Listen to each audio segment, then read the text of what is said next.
Assalamualaikum warahmatullahi wabarakatuh. Ya, selamat datang kembali lagi di channel saya. Jadi saya ingin membahas dari video lanjutan sebelumnya mengenai proses dan tatap bagaimana caranya agar teman-teman bisa datang ke Jepang. Nah, di video itu ternyata banyak yang bertanya juga ya, biayanya berapa sih yang dibutuhkan.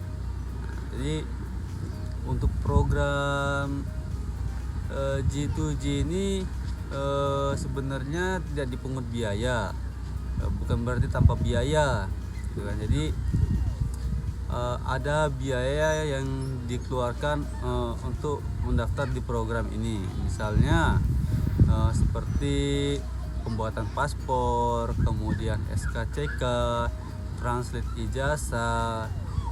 Kemudian kalau teman-teman yang belum punya akte kelahiran ya harus buat biaya untuk akte kelahiran gitu. Tapi kalau yang sudah punya tidak butuh lagi gitu. Nah, terus untuk ujian kompetensi, kemudian untuk ujian psikotes, nah itu ada biayanya ya. Jadi kalau nggak salah sekitar 500 ya ujiannya tuh kalau nggak salah. Nah, kemudian tuh medical check up gitu kan. Jadi untuk medical check up ini medical check up yang setelah interview ya, itu dulu waktu saya sekitar 1 juta. Nah, tapi uang 1 juta ini akan dikembalikan apabila teman-teman nanti lulus dalam proses matchingnya. Jadi jangan khawatir. Tapi kalau teman-teman nggak lulus matching ya uang itu tidak kembali ya gitu. Nah, untuk biaya pendidikannya, pelatihannya itu tidak ada gitu. Jadi malah teman-teman tuh dapat uang saku ya kan. Sehari itu sekitar $10. Berarti kalau $10 itu sekitar 140 ribuan lah ya. Jadi kalau dikalikan 30 hari berarti sekitar 4 juta lebih lah. Nah, itu tergantung kurs ya. Nah, jadi teman-teman jangan khawatir masalah biaya. Nah, terus saya ingin membahas juga bagaimana kalau saya ini bukan seorang perawat.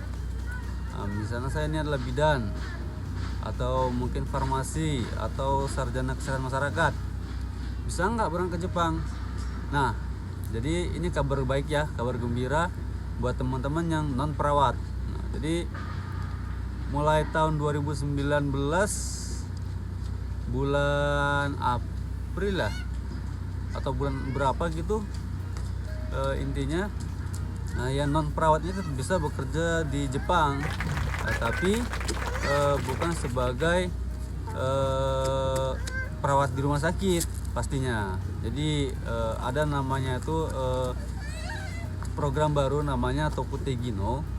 Jadi Tokutegino ini banyak jenis pekerjaannya, termasuk salah satu di dalamnya tuh care worker gitu. Jadi teman-teman yang non perawat seperti bidan, farmasi atau kesehatan masyarakat itu tetap bisa bekerja di Jepang sebagai care worker. Nah, jadi ini suatu kabar gembira ya. Nah, jadi bukan cuma care worker aja gitu. Jadi banyak jenis pekerjaan lainnya yang termasuk di dalam Tokutegino ini. Nah, kemudian kalau Tokutegino ini bagaimana cara mendaftarnya? Gitu. Jadi kalau teman-teman mau mendaftar lewat Tokutegino, teman-teman bisa datang ke LPK ya, atau lembaga pendidikan ya. Jadi di situ nanti teman-teman akan belajar bahasa Jepang juga.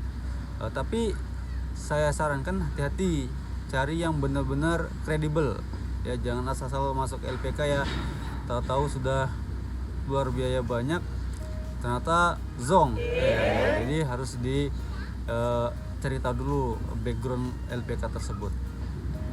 Jadi nanti cari LPK yang biasanya LPK ini sudah bekerja sama dengan pihak dari Jepangnya. Nah, jadi nanti begitu teman-teman selesai belajar di sana, nanti teman-teman akan mengikuti proses ya. Misalnya yang dari belum bisa bahasa Jepang, belajar bahasa Jepang dulu. Kemudian mengikuti ujian JLPT level 5 atau level 4 kalau nggak salah. Dan itu harus lulus. Setelah itu lulus, baru teman-teman nanti akan bertemu dengan pihak Jepang yang telah bekerja sama dengan LPK tersebut.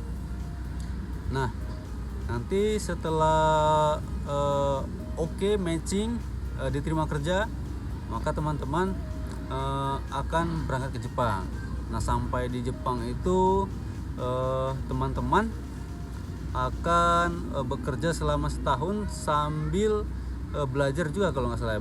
Tapi belajarnya mungkin mandiri ya, untuk mengambil ujian level 3. Jadi selama setahun itu teman-teman harus gambate, harus semangat untuk belajar agar bisa lulus ujian JLPT level 3. Apabila teman-teman tidak lulus JLPT level 3 dalam setahun itu, maka kontrak akan diputus gitu. Kalau nggak salah saya, kontrak akan diputus, maka teman-teman akan dipulangkan. Kalau saya tidak salah gitu. Kalau misalnya salah silahkan komen di kolom komentar. Nah, tapi kalau misalnya teman-teman lulus JLPT level 3 nya, maka teman-teman kontraknya akan diperpanjang sekitar 4 tahun ke depan. Jadi maksimal 5 tahun ya untuk Tokute Gino ini. Nah, terus biayanya berapa sih kalau misalnya saya mendaftar dari Tokute Gino gitu kan? Nah, jadi untuk biaya sendiri ini bervariasi tergantung LPK-nya. Mungkin ada yang sekitar 16 juta, mungkin ada yang sekitar 20 juta, atau mungkin sekitar 30 juta bahkan lebih gitu. Ada tuh tergantung, karena fasilitas juga menentukan ya biaya itu ya. Jadi fasilitas apa saja yang diberikan oleh LPK tersebut itu berhubungan dengan biaya. Jadi teman-teman harus selektif ya dalam memilih LPK tersebut. Nah, jadi bagi teman-teman yang bukan perawat itu tetap bisa berangkat ke Jepang, tapi butuh biaya yang besar. Nah, jadi bukan cuman di lingkup kesehatan ya, seperti farmasi, bidan, atau mungkin kesehatan masyarakat. Yang non kesehatan juga bisa tuh, seperti SMA sederajat ya, atau SMK sederajat, atau mungkin kuliah di fakultas lainnya ya kan. Nah, itu tetap bisa berangkat ke Jepang sebagai care worker ya. Mana? Oke.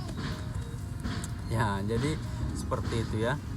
Nah, kalau untuk yang program pemerintah sendiri itu biayanya itu yang dibutuhkan, kalau saya dulu sih menyiapkan 4-5 juta ya. Walaupun nggak sampai segitu, tapi saya siapkan uang segitu dulunya. Itu karena dulu saya prosesnya di Jakarta semua. Jadi itu termasuk dengan ongkos pesawat ke Jakarta, kemudian sudah termasuk juga untuk kos-kosan di Jakarta, kemudian sudah untuk biaya transit ijazah, udah untuk ngurus SKCK, udah untuk urus paspor, dan untuk medical check up juga gitu kan. Jadi kalau sekarang ini mungkin kena ujiannya sudah di daerah, mungkin biayanya nggak sampai segitu kali.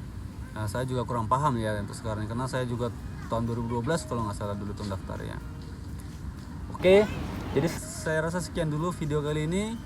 Jika ada yang ingin tanyakan lagi, silahkan tinggalkan komen di kolom komentar. Dan apabila video ini bermanfaat untuk teman-teman, silahkan subscribe video ini, karena masih banyak video-video menarik lainnya, info-info menarik lainnya yang akan saya berikan kepada teman-teman. Oke, assalamualaikum warahmatullahi wabarakatuh.